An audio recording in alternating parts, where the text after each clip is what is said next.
हलवाई दुकान पे बैठा है और भिन्न भिन्न प्रकार के खाद्य सामग्रियों को बेच रहा है।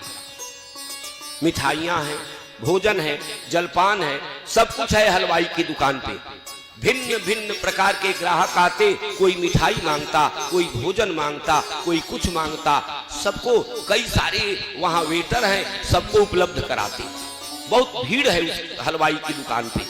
सारे लोग आते हैं, खाते हैं। एक नया नया वेटर है जो 10-15 दिनों से आया है।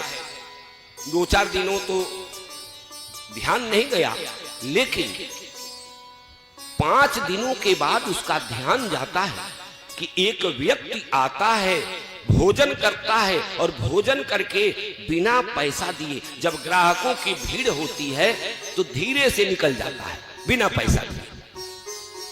तो कहा कि आरोप लगाना सही नहीं है, पहले मैं इसका अध्ययन करूं कि ये सचमुच में बिना पैसा दिए जाता है कि नहीं, इसका अध्ययन करना चाहिए।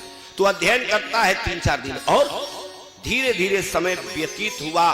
15 दिनों के बाद एक दिन पकड़ लेता है कि ये भीड़ को देख रहा है कि काउंटर पे कब भीड़ हो ग्राहकों की पैसा देने के लिए, उसी समय ये देखता है और धीरे से निकल लेता है। फिर भी संयोग की बात वेटर उसको पकड़ नहीं पाया। इतना तो देख लिया कि बिना पैसा दिए निकल गया, लेकिन उसको पकड़ नहीं पाया। स्थिति स्पष्ट हो गई कि रोज आता है, खाता है, बिना पैसा दिए चला जाता है। गया काउंटर पे और उस दुकान का जो मालिक है उससे कहता है कि महाराज, आप दुकान चलाते हैं लेकिन दृष्टि नहीं रखते हैं। आपके कई सारे वेटर हैं, मैं तो नया नया हूं। एक व्यक्ति आता है, खाता है और बिना पैसा दिए चला जाता है। कहा कि कितने दिनों से देख रहे हो? कहा कि 15 दिनों से देख रहा हूं, लेकिन आज उसके पीछे पीछे रहा, बिना खा के बिना पैसा दिए चला गया। कहा कि 15 दिनों से ही देख रहे हो? कहा कि जी महाराज। कहा कि मेरी दुकान 5 बरस की हो गई और मैं 5 बरस से देख रहा हूं, वह आता है, खाता है और बिना पैसा दिए चला जाता है।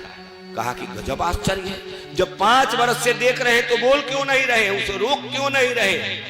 कहा कि जानते नहीं, मैं तुम्हें समझाता हूं। जब नई नई दुकान खुली तो 3 महीने तक मेरी दुकान चली ही नहीं। एकाध ग्राहक भूल भटक के आते।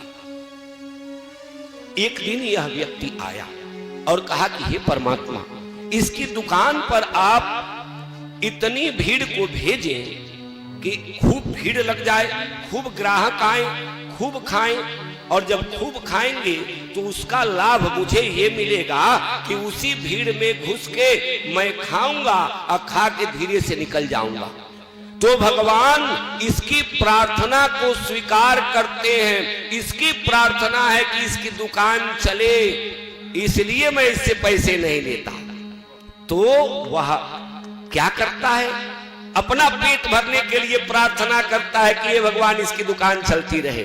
तो क्या हम इस पांडाल में, तीर्थ में, मंदिर में, घर में, कहीं भी अपने कल्याण की प्रार्थना, परिवार के कल्याण की प्रार्थना करेंगे तो भगवान नहीं सुनेंगे? अवश्य